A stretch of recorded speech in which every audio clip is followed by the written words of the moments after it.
Yan guys, palabas na naman tayo. Tapos na maghatid. Ayan, shout out sa inyong lahat guys. Di try sa loob ng eskwelahan.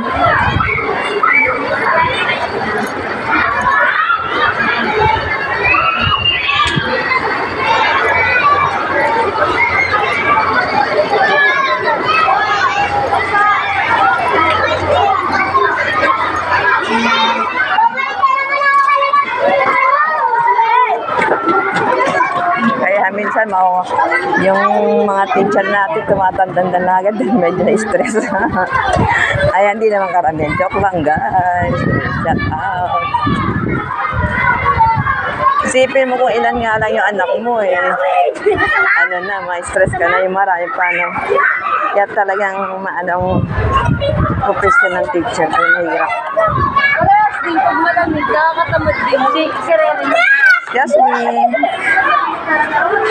Mahirap talaga ang maging teacher.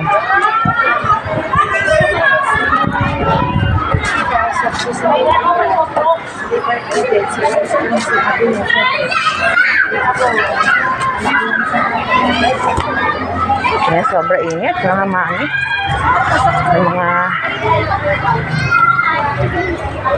Ang mga naghatid sundo.